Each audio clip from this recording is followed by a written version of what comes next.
A noun is a Word.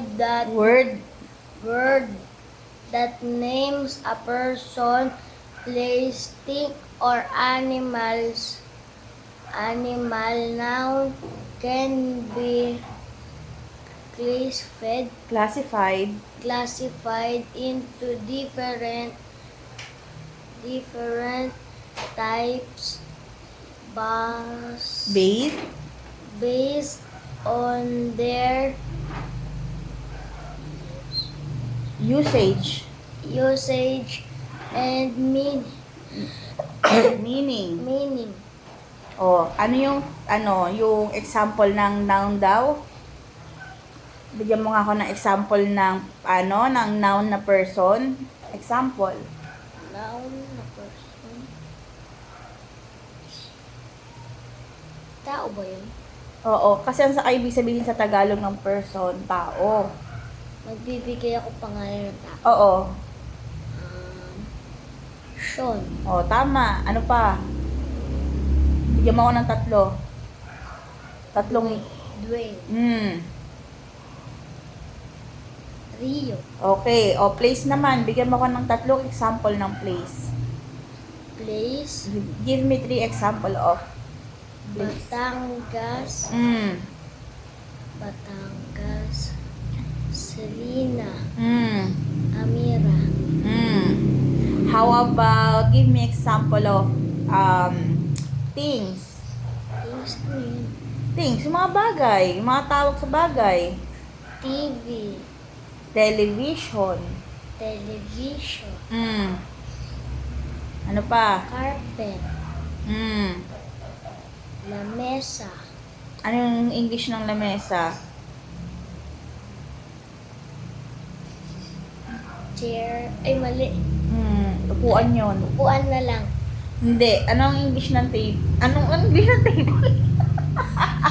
Ayan, nasabi ko na. Back to sakit eh. Ang English ng lamesa ay table. Table. Oh, give me example of animals. Aso. English, Berto. Dog. Ano? Cat. Pig. Okay, very good. Oh, doon naman tayo sa example ng types of nouns. Ano yun? Types. Basa types. Types of noun. Oh, ano yung una? Common nouns. Number 2. Saan? Wala nang number 2. Number 2. Wait. Ito. Proper noun. Tandaan mo yung mga binabasa mo. Common nouns, number 1. Number 2, proper nouns. Isulat mo sa Hindi. Tandaan mo. O, una muna ano? Proper. Common noun. Number 2. Proper noun. Number 3.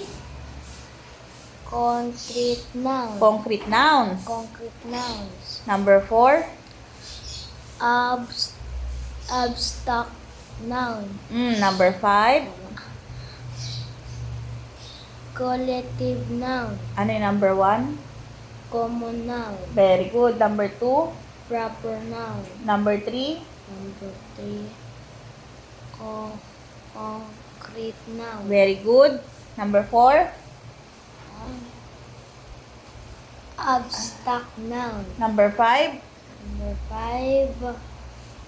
Collective noun. Very good. O, ulit tayo ha. Huwag kang titingin dito sa ano. Or, number 1. Types of noun. Number 1. Common noun. Very good. Number 2. Proper noun. Very good. Number 3. Concrete noun. Very good. Number 4.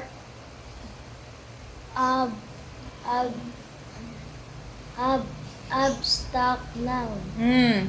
Number 5. Collective noun. Collective. Collective noun. Very good do. Very good do. Very good do. Very good do. Galing nga. Galing ng memory ano muna yung noun uli? What is noun uli?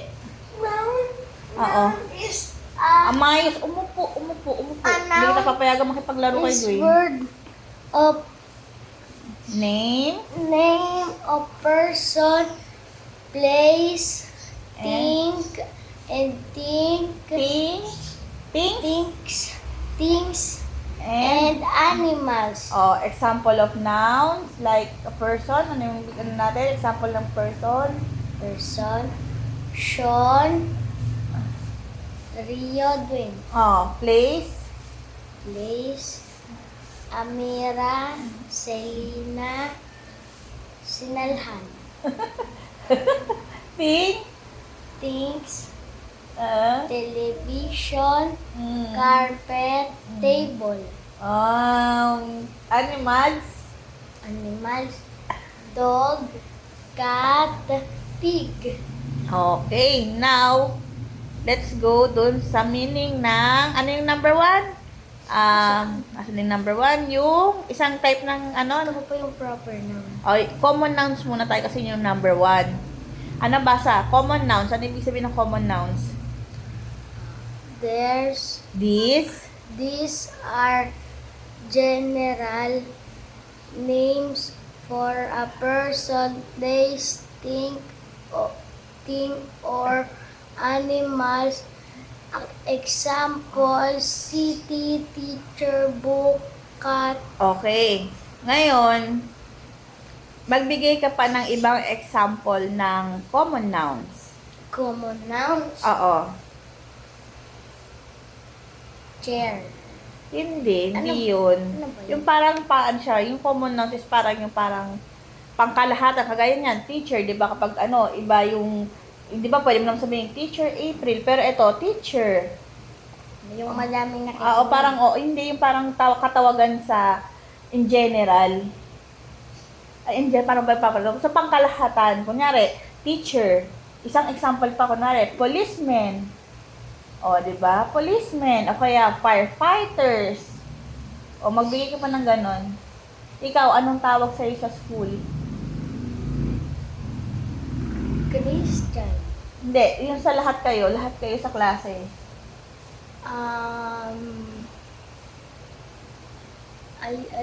Ano ya? Estudyante. Tama. Ano sa English ang estudyante?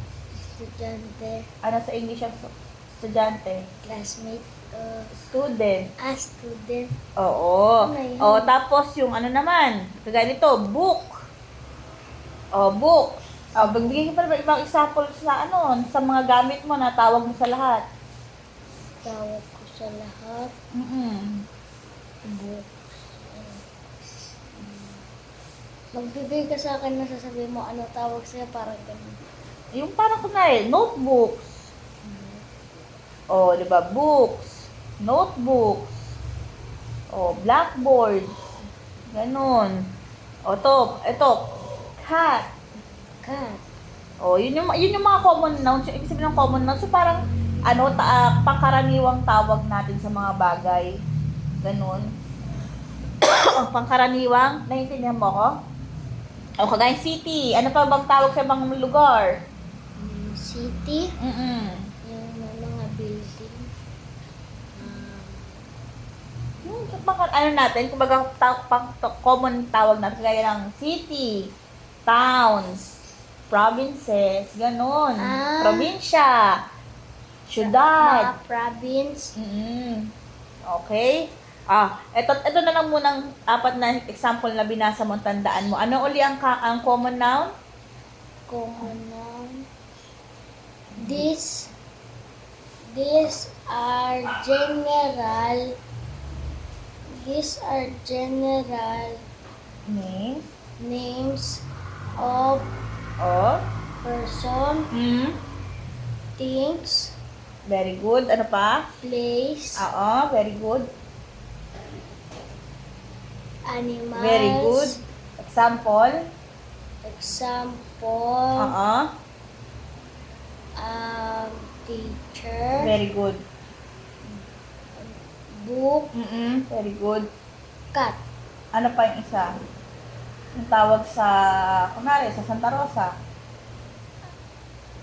Tawag sa Santa Rosa. Oo. Arco. City.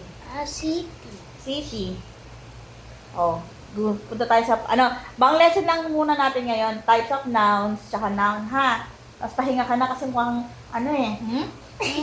Tamo? Tapos more on yung tapos susunod pronoun na, ha? O to, next ano na yun, next meeting na natin pronoun ha. Focus tayo sa nouns muna tsaka types of nouns.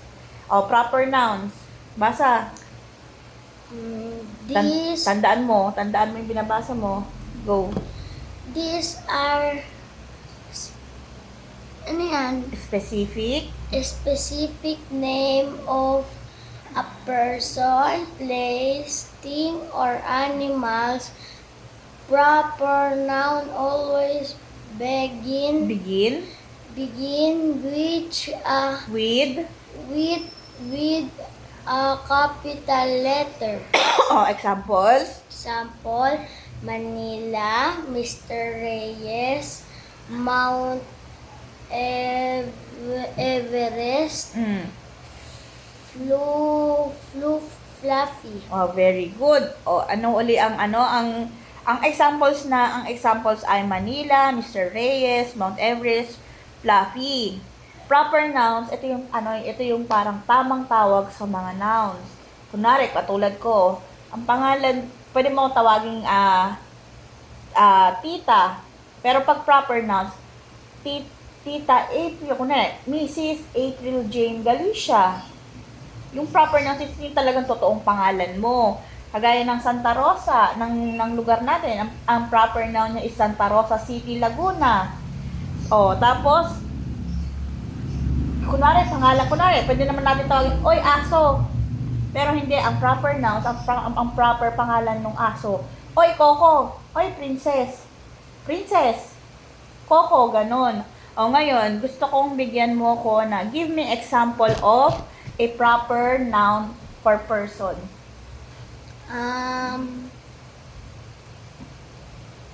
Give me one example.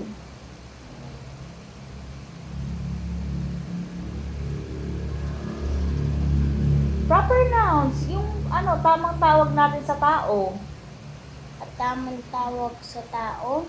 Oo. Yung pangalan, yung buong pangalan. Kunwari, example, pangalan mo. Proper nouns for Christian, ano? Proper noun for Christian. O, di buong pangalan mo. Proper noun for Christian is Christian. Be Agurin. O, B. Agurin. Oh, how about proper nouns for place? Where do you live? Where do you live, Christian? Where do you live? Saan ka nakatira?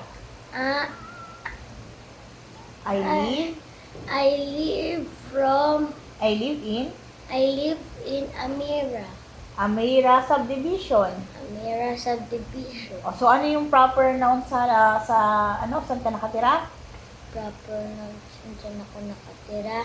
Amira Townhome, Santa Rosa, Very good. Laguna. Very good. Kompleto Dugtong mo na yung Philippines. O, tapos, ano yung proper nouns naman for for animals? Animals,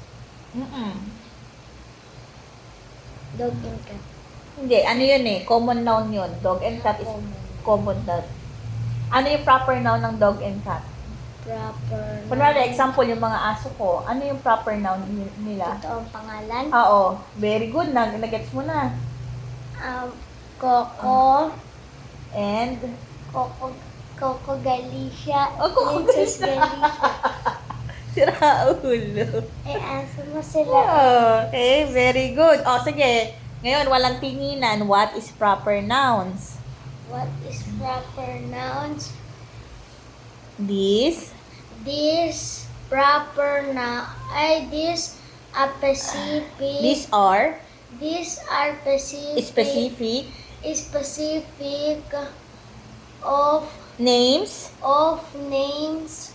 These are specific names. These are specific names of person, Very good. place, things, animals, And proper noun proper noun always always begin begin with capital letters. begin With with a capital letter. a capital letter. Oo, laging nagsisimula yung capital letter always nagsisimula sa capital letter yung proper noun. Ibig sabihin, laging malaki yung unang. Kunwari, sa April, yung letter A, lagi siyang capital letter. Capital o malaking Ay, tama. Capital letter, malaking letter yung una. Okay? O, number 3. Malapit na tayo matapos. 3, 4, 5. 3, 4, 5 na lang. O, Tapos na ako sa 3 ay. Tattoo ka palang tapos. Alam mo, kapag nag-aaral ka, masakit ang likod mo, pero pag naglalaro ka. Ganito na lang ako. Babasahin Umupo ka na maayos. Hindi ganito. Concrete nouns, basa. Concrete nouns. This noun can be seen to touch or Measured, ano ka? measured. They represent ano yan? Physical. Physical object. Example, apple, car, dog, house. Oh, example, bigay ka ng other example bukod sa apple, car, dog, house. Apple, example, ano yun? These are nouns can be seen, touched, or measured. Ito yung sa Tagalog. Ito yung concrete nouns, yung mga bagay na pwede mong makita, mahawakan, masukat. O, they represent physical objects. Kaya nga example niya, apple. Yung apple, di ba, nakikita natin. Yung car, nakahawakan natin. Yung dog, nakikita din natin, nahahawakan. Yung house, nakikita natin, nahahawakan. O, ano yung concrete nouns? Ibang example ng concrete nouns. Ano yung bagay na nakikita mo dito sa bahay ko? I see. I see a face mask. Face mask. O, yan. Nakikita mo yan. Ano pa? I see. Ano naman yung nahahawakan? Ano yung nahahawakan mo? I see I touch? I touch Ano? a sofa. Okay. Eh, yung na-measure daw, yung nasusukat. Ano yung nasusukat natin? Nasusukat. Mm-mm.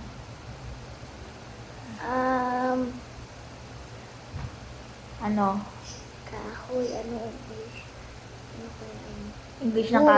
Oh, very good. Oh, again. Ano ibig sabihin ng concrete nouns? Ate, naklo ba? Siyempre, dapat, di ba sabi ko tandaan mo yung mga binabasa mo?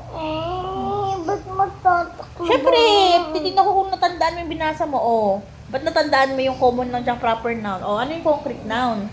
This noun can be Ay, magmandaya. can be ano? Di ba sabi ko sa'yo, nakikita, nahahawakan, nasusukat? Can be touched and Ano yung nakikita sa English? more. Anong word? Ano yung more? Ano? Ano yung Ano yung nasusukat sa English? Ano yung nasusukat sa English? nasusukat? Oo. Wood. Ay, Concrete nouns. These Concrete nouns can be nouns. seen, touched, or measured. Again.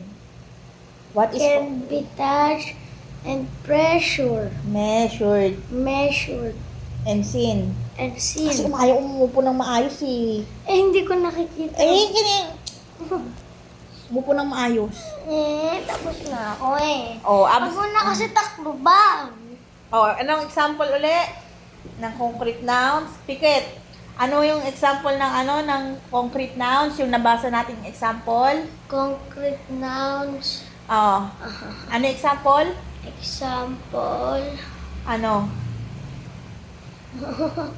Example, ano? Example. Apple. Apple, cat, Oh. Ano pa? teacher, No. That is, sa una natin binasa, sa una natin nabasa. Dog dog, and house. and house. Kasi hindi tinatandaan yung binabasa. Mahirap eh. Mahirap. Natakluban mo eh. Ito, abstract nouns. Basa. Abstract. This noun is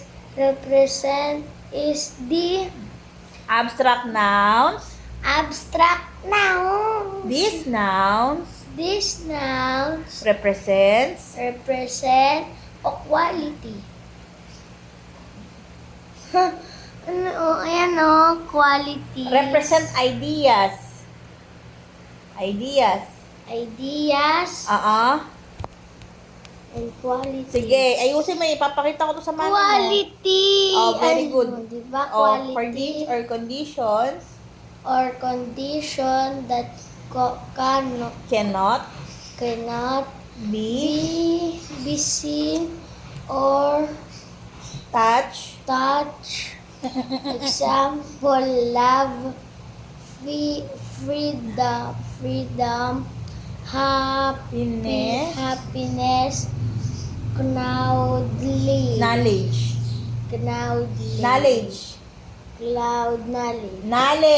knowledge. Okay. Yung abstract nouns naman, ito yung mga tawag natin dun sa mga bagay na hindi natin nahahawakan. Example nga niyan, love. Nahahawakan mo ba yung love? Hindi, di ba? Pero, ang tawag na ang love, yung nararamdaman natin, hindi natin nahahawakan, pero may tawag tayo doon. Ulap. Hindi.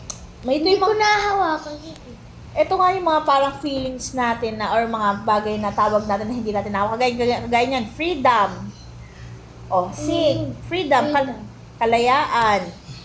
Happiness. Nahawakan ba yung happiness? Masaya ako. Nahawakan ba natin yun? Hindi, di ba? Oh, knowledge. Oh. Hindi din.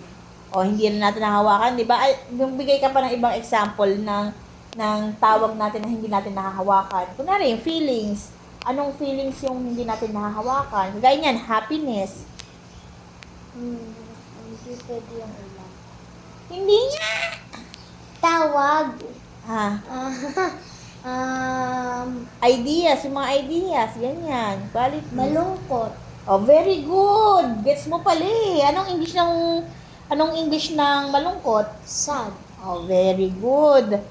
Oh, again, ano uli ang abstract nouns? Ay, nakalimutan ko. Ang dami mong sinabi. Abstract nouns Abstract nouns represent ideas, qualities, or or conditions condition that cannot be seen that cannot be seen or touched. or touch. Example, love, freedom, happiness, Knowledge. Okay, tatakpan ko ulit ha. Okay, ano yung mga example ng abstract nouns? Abstract nouns is these are a name of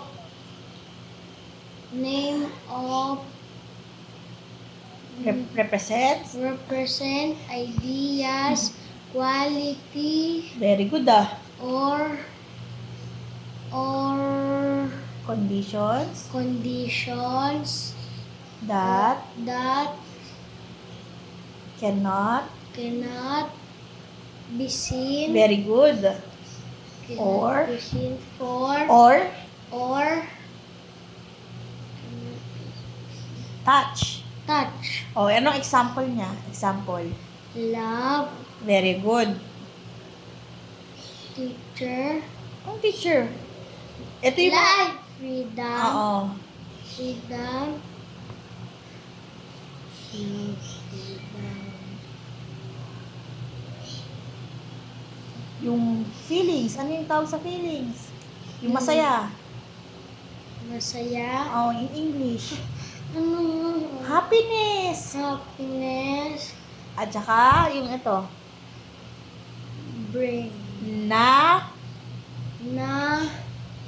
Knowledge. knowledge, Oh, again, ano uling yung example ng abstract nouns?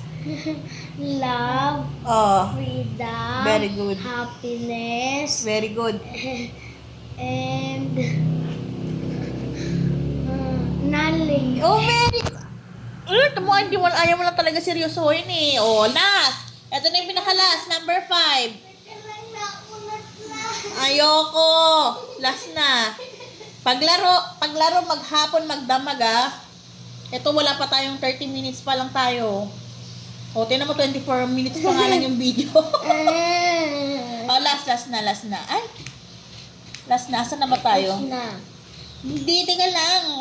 Number 5 o collective nouns last. Oh, what is collective nouns? Dali na. Dali na. Dali na. Number 5, collective nouns. This noun refer to a group of people, animals, or things. Example, team, flock, batch, glass.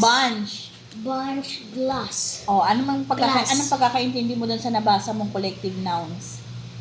Example, team, flock, batch. Ito yung noun na tawag sa grupo. Grupo. Oo, ng tao, hayop. Ano ba yung pangalan ng grupo? Oo, ganyan. Pangalan ng Kagaya nun, example, team. Oh, kagaya sa itong flock, yung sa mga ibon to. Yung parang grupo ng ibon yan, or ano. Tapos ito yung bunch, kung parang bunch of roses. STN. Ganyan, oh. STN. Hindi na naman yung mga fraternity, ha. Ay, Tapos yung sa grupo classic, nila class. grupo nila dati yung dati. Wala tayo. Seryosohin mo. Ayun nga yung grupo nila dati. Ayan, bagong sali siya doon, STN. Alam mo dati yung grupo ng daddy mo, paro-paro, G. Ano ba yun? Ayun nga yung nag-ML ako, may nakalagay na sa pangalan doon, STN eh, kasali siya sa grupo. Alam mo yung grabe ng daddy mo, paro-paro, G. Okay.